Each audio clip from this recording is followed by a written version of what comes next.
Hello. Welcome back to another section of 100 Years of Solitude by Gabriel Garcia Marquez. If you're just joining us here for the first time, hi, welcome. I'm Julie and I read books over here. But you might want to go back and catch up with the first few sections if you are not already to the point we are. If you've joined us from the beginning, we are on page 103. We're going to get through another chapter section here. I think it's going to be just a little bit shorter than normal section might be, maybe around the 40-minute mark. We'll see. But hope you're enjoying this read so far. If you are, give me a little thumb and consider subscribing so you can catch the rest of the book. But anyway, let's jump right in. Page 103. Colonel Aureliano Buendia organized 32 armed uprisings, and he lost them all. He had 17 male children by 17 different women, and they were exterminated one after the other on a single night before the oldest one had reached the age of 35. He survived 14 attempts on his life, 73 ambushes, and a firing squad. He lived through a dose of strychnine in his coffee, and that was enough to kill a horse. He refused the Order of Merit, which the President of the Republic awarded him. He rose to be Commander-in-Chief of the Revolutionary Forces with jurisdiction and command from one border to the other, and the man most feared by the government, but he never let himself be photographed. He declined the lifetime pension offered him after the war, and until old age he made his living from the little gold fishes that he manufactured in his workshop in Macondo. Although he always fought at the head of his men, the only wound that he received was the one he gave himself after signing the Treaty of Neerlandia, which put an end to almost 20 years of civil war. He shot himself in the chest with a pistol, and the bullet came out through his back without damaging any vital organ. The only thing left of all that was a street that bore his name in Macondo. And yet, as he declared a few years before he died of old age, he had not expected any of that. On the dawn, he left with his 21 men to join the forces of General Victorio Medina. "We leave Macondo in your care," was all that he said to Arcadio before leaving. "We leave it to you in good shape. Try to have it in better shape when we return." Arcadio gave a personal interpretation to the instructions. He invented a uniform with the braid and epaulettes of a marshal, inspired by the prince in one of Melquiades's books, and around his waist he buckled the saber with gold tassels that had belonged to the executed captain. He set up the 2 artillery pieces at the entrance to town, put uniforms on his former pupils who had been aroused by his fiery proclamations, and let them wander through the streets armed in order to give outsiders an impression of invulnerability. It was a double-edged deception, for the government did not dare attack the place for 10 months, but when it did, it unleashed such a large force against it that resistance was liquidated in a half hour. From the day of his rule, Arcadio revealed his prediction for decrees. He would read as many as 4 in a day in order to decree and institute everything that came into his head. He imposed obligatory military service for men over 18, declared to be public property any animals walking the streets after 6 in the evening, and made men who were over age wear red armbands. He sequestered Father Nicanor in the parish house under pain of execution and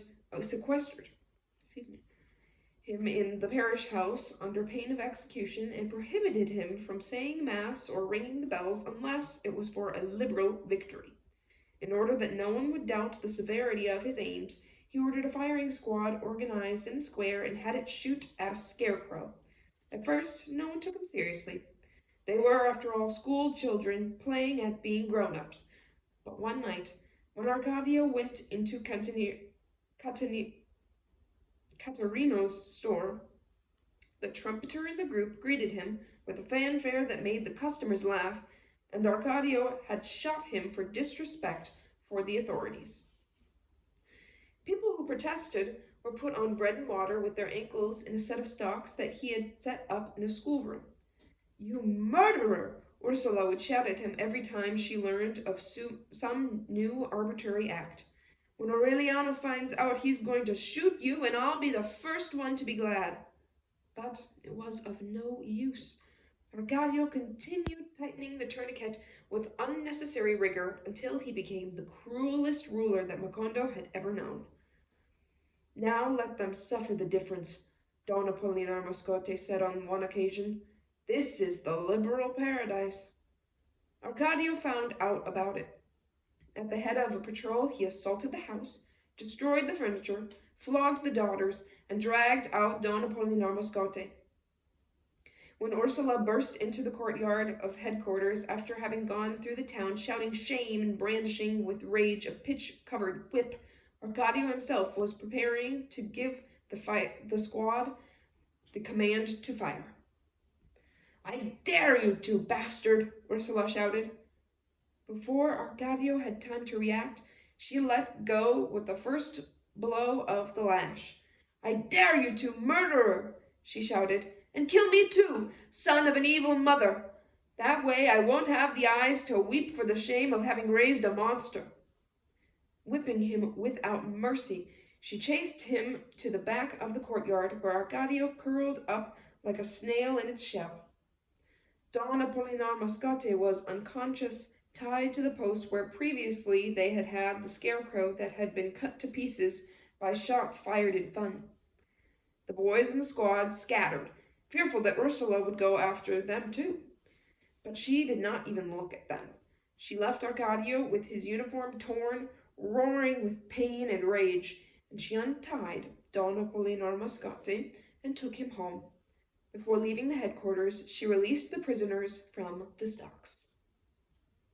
From that time on, she was the one who ruled in the town. She re-established Sunday Mass, suspended the use of red armbands, and abrogated the harebrained decrees. But in spite of her strength, she still wept over her unfortunate fate. She felt so much alone that she sought the useless company of her husband, who had been forgotten under the chestnut tree. "Look what we've come to," she would tell him as the June rains threatened to knock the shelter down. "Look at the empty house, our children scattered all over the world, and the two of us alone again, the same as in the beginning." Jose Arcadio Buendia, sunk in an abyss of unawareness, was deaf to her lamentations. At the beginning of his madness, he would announce his daily needs with urgent Latin phrases. In fleeting, clear spells of lucidity, when Amaranta would bring him his meals, he would tell her what bothered him most, and would accept her sucking glasses and mustard plasters in a docile way. But at the time when Ursula went to lament by his side, he had lost all contact with reality. She would bathe him bit by bit as he sat on his stool while she gave him news of the family. "Aureliano went to war more than 4 months ago, and we haven't heard anything about him," she would say, scrubbing his back with a soaped brush. "Jose Arcadio came back a big man, taller than you, and all covered with needlework, but he only brought shame to our house." She thought she noticed, however, that her husband would grow sad with the bad news. Then she decided to lie to him. "You won't believe what I'm going to tell you," she said, as she threw ashes over his excrement in order to pick it up with the shovel. "God willed that Jose Arcadio and Rebecca should get married, and now they're very happy." She got to be so sincere in the deception that she ended up by consoling herself with her own lies. "Arcadio is a serious man now," she said, "and very brave, and a fine-looking man with his uniform and saber." It was like speaking to a dead man, for Jose Arcadio Buendia was already beyond the reach of any worry. But she insisted. He seemed so peaceful, so indifferent to everything, that she decided to release him. He did not even move from his stool.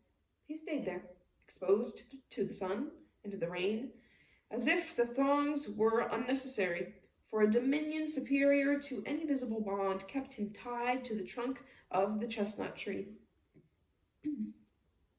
Toward August, when winter began to last forever, Ursula was finally able to give him a piece of news that sounded like the truth. "Would you believe it, that good luck is still pouring down on us?" she told him. "Amaranta and the pianola Italian are going to get married." Amaranta and Pietro Crespi had, in fact, deepened their friendship, protected by Ursula, who this time did not think it necessary to watch over the visits. It was a twilight engagement. The Italian would arrive at dusk, with a gardenia in his butthole, and he would translate Petrarch's sonnets for Amaranta.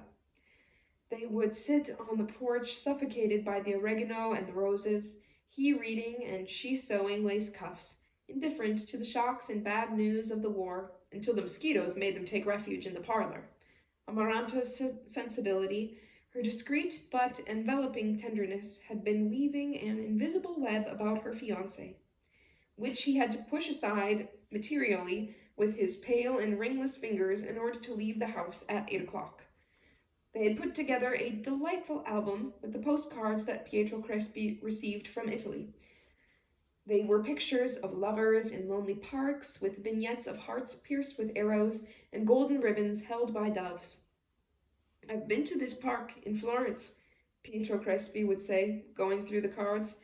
"A person can put out his hand and the birds will come to feed." Sometimes, over a watercolor of Venice, nostalgia would transform the smell of muds and putrefying shellfish of the canals into the warm aroma of flowers.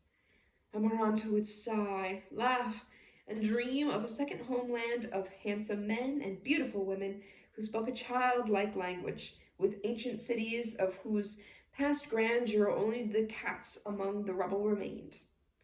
After crossing the ocean in search of it, after having confused passion with the vehement stroking of Rebecca, Pietro Crespi had found love.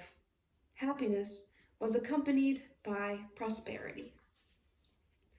His warehouse at that time occupied almost a whole block, and it was a hothouse of fantasy, with reproductions of the bell tower of Florence that told time with a concert of carillons, and music boxes from Sorrento and compacts from China that sang 5-note melodies when they were opened, and all the musical instruments imaginable and all the mechanical toys that could be conceived. Bruno Crespi, his younger brother, was in charge of the store because Pietro Crespi barely had enough time to take care of the music school.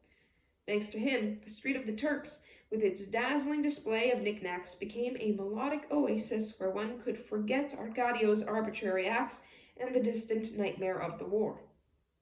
When Ursula ordered the revival of Sunday Mass, Pietro Crespi donated a German harmonium to the church, organized a children's chorus, and prepared a Gregorian repertory that added a note of splendor to Father Nicanor's quiet rite. No one doubted that he would make Amaranta a fortunate mate. Not pushing their feelings, letting themselves be borne along by the natural flow of their hearts, they reached a point where all that was left to do was set a wedding date. They did not encounter any obstacles. Ursula accused herself inwardly of having twisted Rebecca's destiny with repeated postponements, and she was not about to add more remorse. The rigor of the mourning for Remedios had been relegated to the backyard by the mortifications of the war, Aureliano's absence, Arcadio's brutality, and the expulsion of Jose, Arcadio, and Rebecca. With the imminence of the wedding, Pietro Crespi had hinted that Aureliano Jose, in whom he had stirred up a love that was almost filial, would be considered their oldest child. Everything made Amaranta think she was heading toward a smooth happiness, but unlike Rebecca, she did not reveal the slightest anxiety. With the same patience with which she dyed tablecloths, sewed lace masterpieces, and embroidered needlepoint peacocks, she waited for Pietro Crespi to be unable to bear the urges of his heart and molar. Her day came, with the ill-fated October rains. Pietro Crespi took the sewing basket from her lap, and he told her, "We'll get married next month." Amaranta did not tremble, and the at the contact with his icy hands. She withdrew hers like a timid little animal and went back to her work. "Don't be simple, Crispy," she smiled. "I wouldn't marry you even if I were dead." Pietro Crespi lost control of himself. He wept shamelessly, almost breaking his fingers with desperation, but he could not break her down. "Don't waste your time," was all that Amaranta said. "If you really love me so much, don't set foot in this house again." Ursula thought she would go mad with shame. Pietro Crespi exhausted all manner of pleas. He went through incredible extremes of humiliation. He wept one whole afternoon in Ursula's lap, and she would have sold her soul in order to comfort him. On rainy nights, he could be seen prowling about the house with an umbrella, waiting for a light in Amaranta's bedroom. He was never better dressed than at that time. His august head of a tormented emperor had acquired a strange air of grandeur. He begged Amaranta's friends, the ones who sewed with her on the porch, to try to persuade her. He neglected his business. He would spend the day in the rear of the store writing wild notes, which he would send to Amaranta with flower petals and wild butterflies, and which she would return unopened. He would shut himself up for hours on end to play the zither. One night he sang. Macondo woke up in a kind of angelic stupor that was caused by a zither that deserved more than this world, and a voice that led one to believe that no other person on earth could feel such love.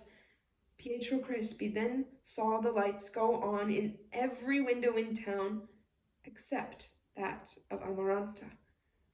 On November 2nd, All Souls' Day, his brother opened the store and found all the lamps lighted, all the music box opened, and all the clocks striking an interminable hour.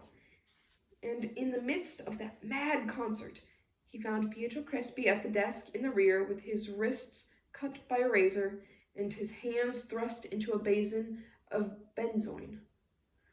Ursula decreed that the wake would be in her house. Oh, he died. I think. Ursula decreed that the wake would be in her house. Father Nicanor was against a religious ceremony and burial in consecrated ground. Ursula stood up to him.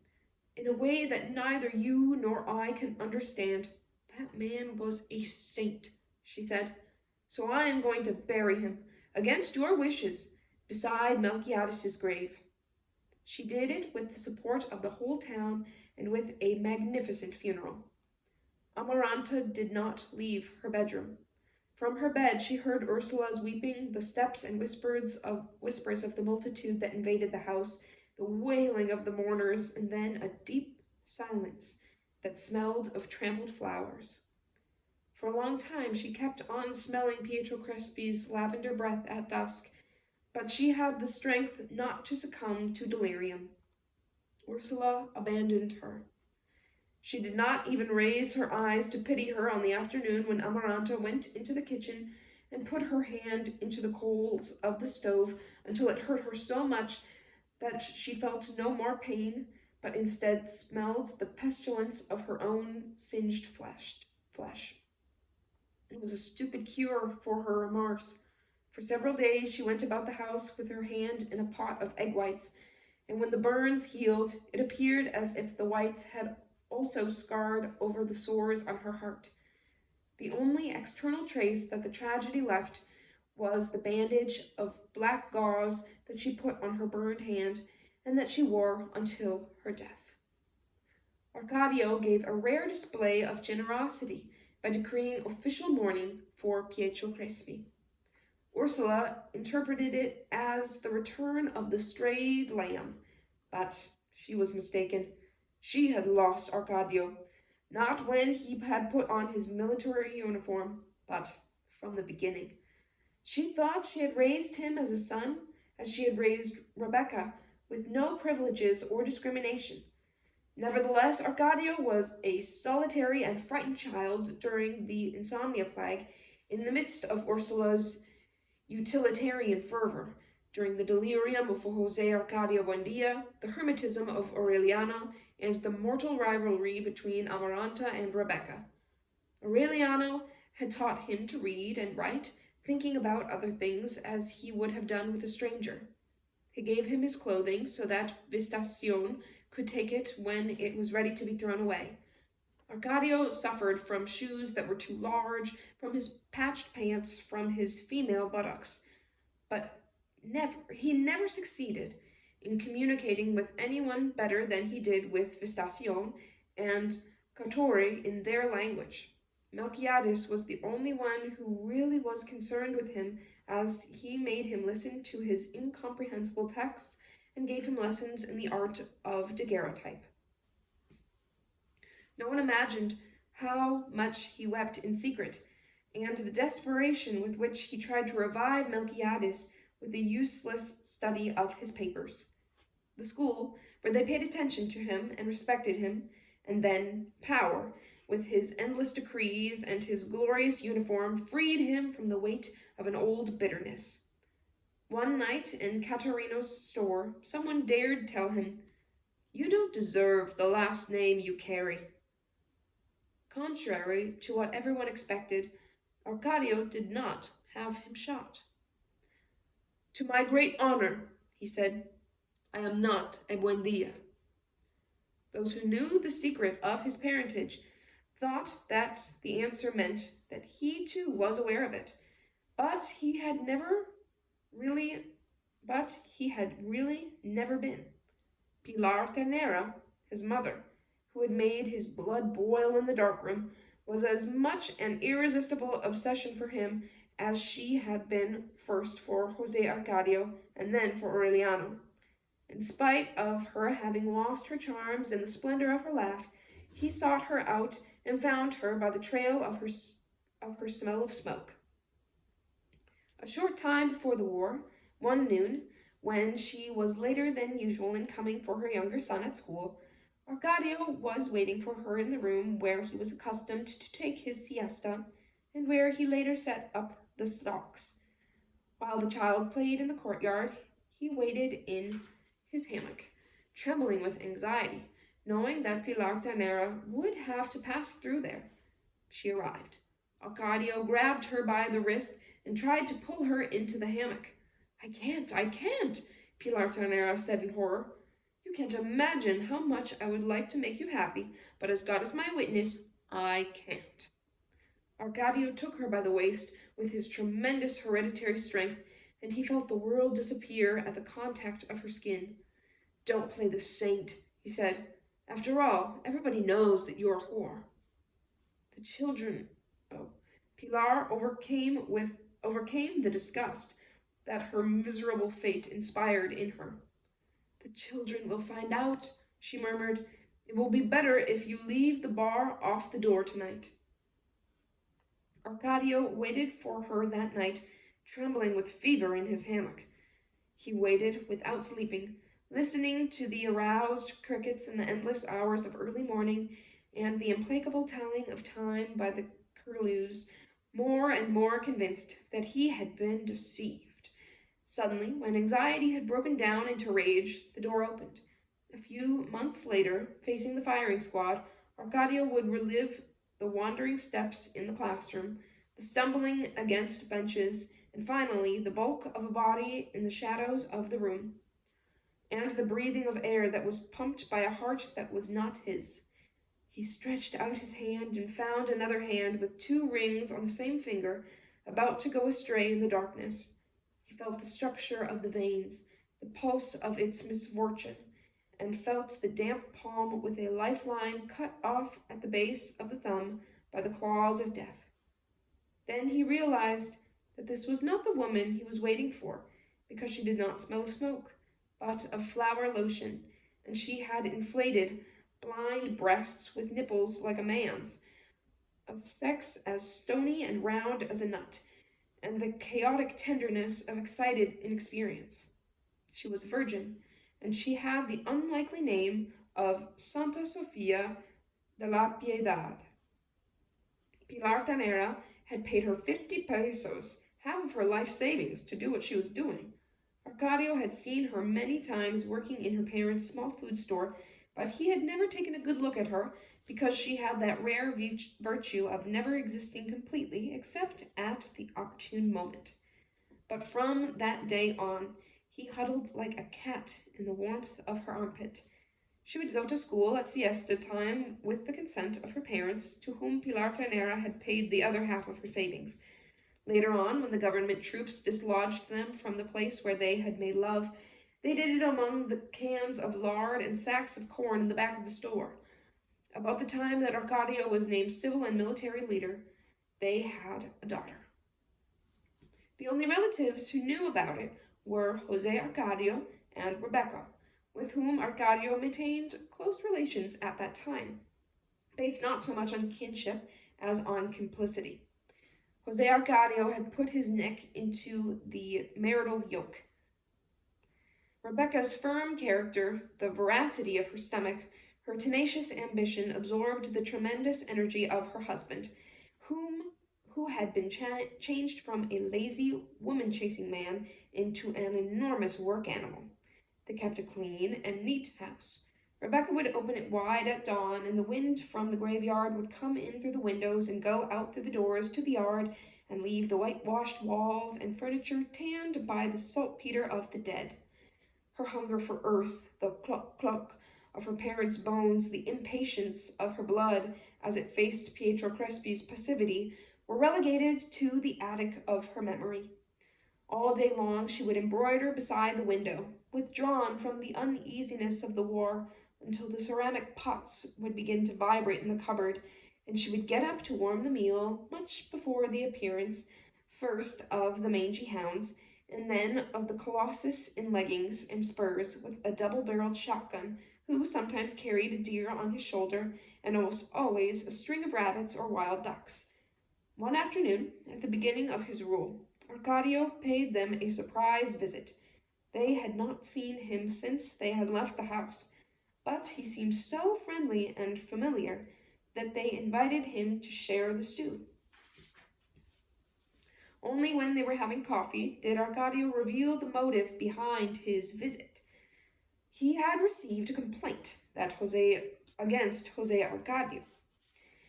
It was said that he had begun by plowing his own yard and had gone straight ahead into neighboring lands, knocking down fences and buildings with his oxen until he took forcible possession of the best plots of land around.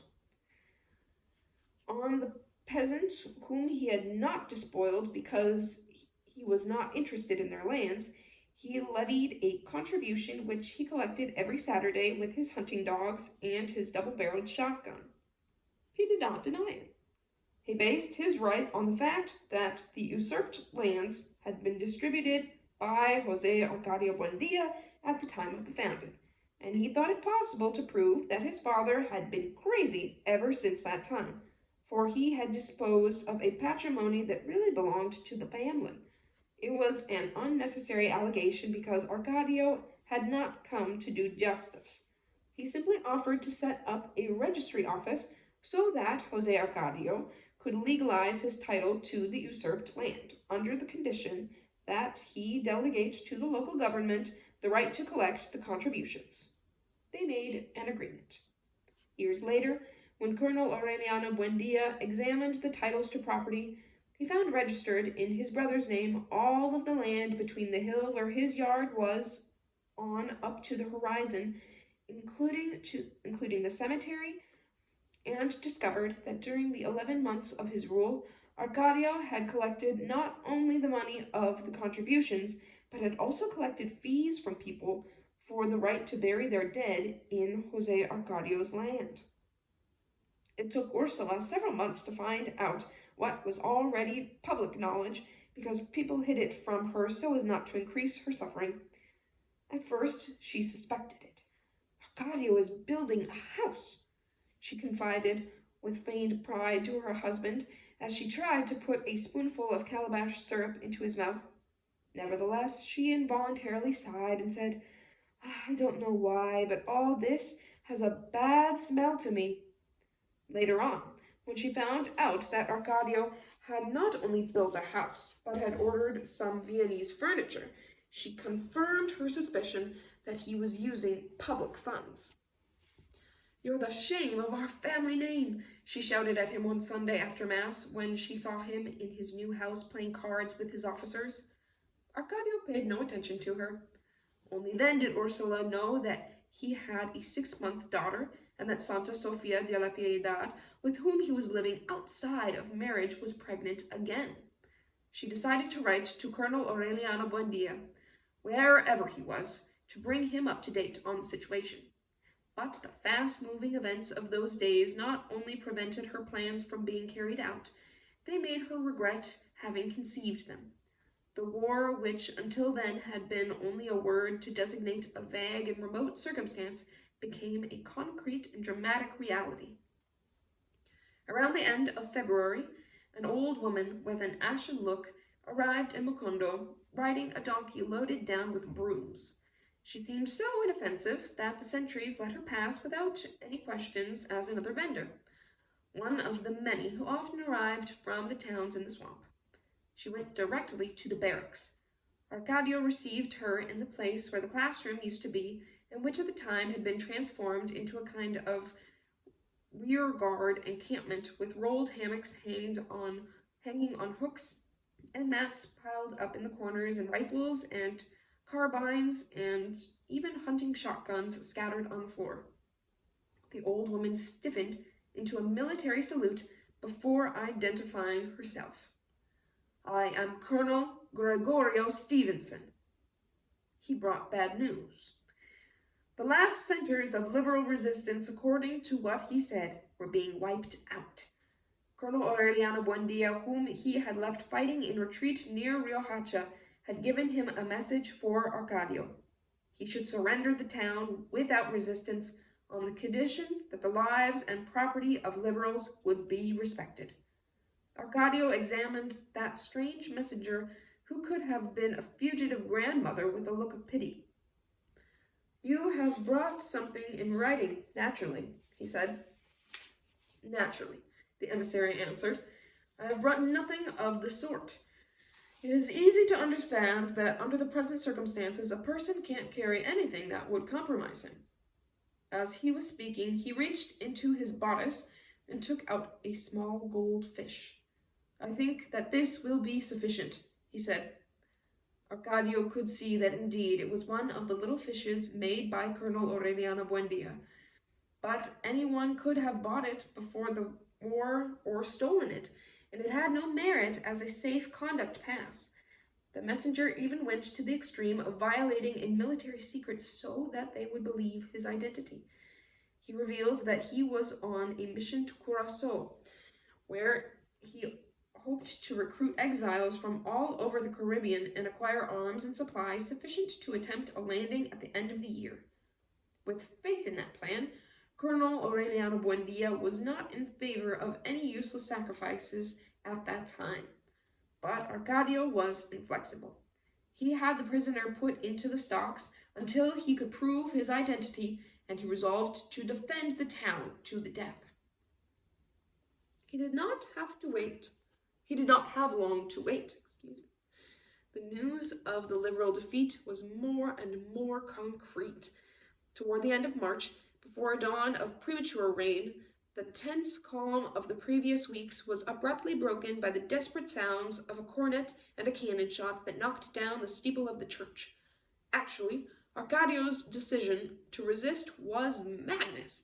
He had only 50 poorly armed men with a ration of 20 cartridges apiece, but among them his former pupils, excited by the high-sounding proclamations, the determination reigned to sacrifice their skins for a lost cause.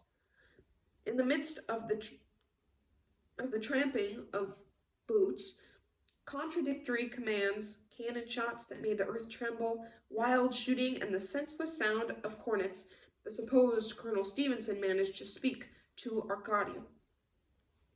"Don't let me undergo the indignity of dying in the stocks in these women's clothes," he said to him. "If I have to die, let me die fighting." He succeeded in convincing him. Arcadio ordered them to give him a weapon and 20 cartridges, and he left him with 5 men to defend headquarters while he went off with his staff to head up the resistance. He did not get to the road to the swamp. The barricades had been broken, and the defenders were openly fighting in the streets, first until they used up their ration of rifle bullets, then with pistols against rifles, and finally hand to hand. With the imminence of defeat, some women went into the street armed with sticks and kitchen knives. In that confusion, Arcadio found Amaranta, who was looking for him like a madwoman in her nightgown and with 2 old pistols that had belonged to Jose Arcadio Buendia. He gave his rifle to an officer who had been disarmed in the fight and escaped with Amaranta through a nearby street to take her home. Ursula was in the doorway waiting, indifferent to the cannon shots that had opened a hole in the front of the house next door. The rain was letting up, but the streets were as slippery and as smooth as melted soap, and one had to guess distances in the darkness. Arcadio left Amaranta with Ursula and made an attempt to face 2 soldiers who had opened up with heavy firing from the corner. The old pistols that had been kept for many years in the bureau did not work. Protecting Arcadio with her body, Ursula tried to drag him toward the house. "Come along in the name of God!"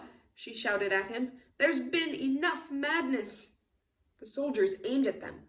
"Let go of that man, ma'am," one of them shouted, "or we won't be responsible." Arcadio pushed Ursula toward the house and surrendered. A short time later, the shooting stopped and the bells began to toll. The resistance had been wiped out in less than half an hour. Not a single one of Arcadio's men had survived the attack, but before dying, they had killed 300 soldiers. The last stronghold was the barracks. Before being attacked, the supposed Colonel Gregorio Stevenson had freed the prisoners and ordered his men to go out and fight in the street. The extraordinary mobility and accurate aim with which he placed his 20 cartridges gave the impression that the barracks was well defended, and the attackers blew it to pieces with cannon fire.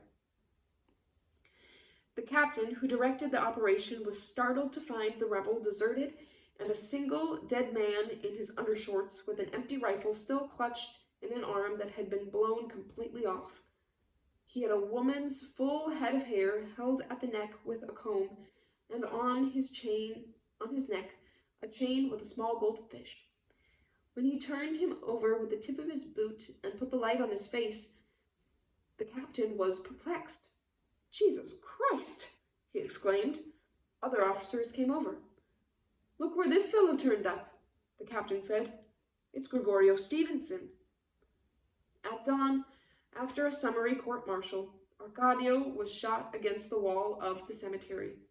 In the last 2 hours of his life, he did not manage to understand why the fear that had tormented him since childhood had disappeared. Impassive, without even worrying about making a show of his recent bravery, he listened to the interminable charges of the accusation. He thought about Ursula, who at that hour must have been under the chestnut tree having coffee with Jose Arcadio Buendia. He thought about his 8-month-old daughter, who still had no name, and about the child who was going to be born in August. He thought about Santa Sofia de la Piedad, whom he had left the night before salting down a deer for the next day's lunch, and he missed her hair pouring over her shoulders and her eyelashes, which looked as if they were artificial. He thought about his people without sentimentality, with the strict closing of his accounts with life, beginning to understand how much he really loved the people he hated most. The president of the court-martial began his final speech when Arcadio realized that 2 hours had passed. Even if the proven charges did not have merit enough, the president was saying, the irresponsible and criminal boldness with which the accused drove his subordinates on to a useless death would be enough to deserve capital punishment. In the shattered schoolhouse, where for the first time he had felt the security of power, a few feet from the room where he had come to know the uncertainty of love, Arcadio found the formality of death ridiculous. Death really did not matter to him, but life did, and therefore the sensation he felt when they gave their decision was not a feeling of fear, but of nostalgia. He did not speak until they asked him for his last request. "Tell my wife," he answered in a well-modulated voice, "to give the girl the name of Ursula." He paused and said it again, "Ursula, like her grandmother. And tell her also that if the child that is to be born is a boy, they should name him Jose Arcadio, not for his uncle, but for his grandfather." Before they took him to the execution wall, Father Nicanor tried to attend him. "I have nothing to repent," Arcadio said, and he put himself under the orders of the squad after drinking a cup of black coffee. The leader of the squad, a specialist in summary executions, had a name that had much more about it than chance: Captain Roque Carnicero, which meant butcher. On the day to the cemetery, under the persistent drizzle, Arcadio saw that a radiant Wednesday was breaking out on the horizon. His nostalgia disappeared with the mist and left an immense curiosity in its place. Only when they ordered him to put his back to the wall did Arcadio see Rebecca, with wet hair and a pink-flowered dress, opening wide the door. He made an effort to get her to recognize him, and Rebecca did take a casual look toward the wall and was paralyzed with stupor, barely able to react and wave goodbye to Arcadio. Arcadio answered her the same way. At that instant, the smoking mouths of the rifles were aimed at him, and letter by letter, he heard the encyclicals that Melquiades had chanted, and he heard the lost steps of Santa Sofia de la Piedad, a virgin, in the classroom. And in his nose he felt the same icy hardness that had drawn his attention in the nostrils of the corpse of Remedios. "Oh, God damn it," he managed to think. "I forgot to say that if it was a girl they should name her Remedios." Then, all accumulated in the rip of a claw, he felt again all the terror that had tormented him in his life. The captain gave the order to fire. Arcadio barely had time to put out his chest and raise his head, not understanding where the hot liquid that burned his thighs was pouring from. "Bastards!" he shouted. "Long live the Liberal Party!" And that is the end of this chapter, end of this section. Wow, sad we got a few deaths, Arcadio and Pietro Crespi.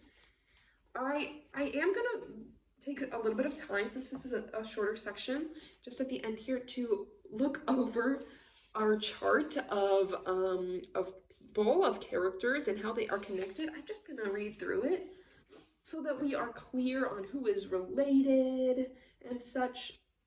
All right, so the patriarch at the top of this family tree is Jose Arcadio Buendia, naturally, who married Ursula Iguaran. They had 3 children: Colonel Aureliana Buendia, who married Remedios Moscote, who died, and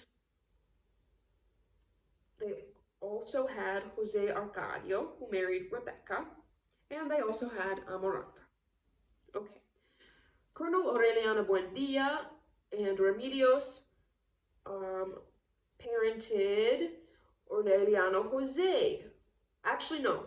Aureliano Jose is by Pilar Ternera and Aureliana Buendia. Excuse me. And also 17 Aurelianos. They talked about that in this last section, and how they were all killed by the war. All right, Jose Arcadio, who married Rebecca, had his son Arcadio by Pilar Ternera, and Arcadio is the one who was ruling the town and being a big bully. Okay, and he married Santa Sofia de la Piedad, and we are going to learn more about the rest of the family soon. That is all that we know so far, but there's lots more down this family tree.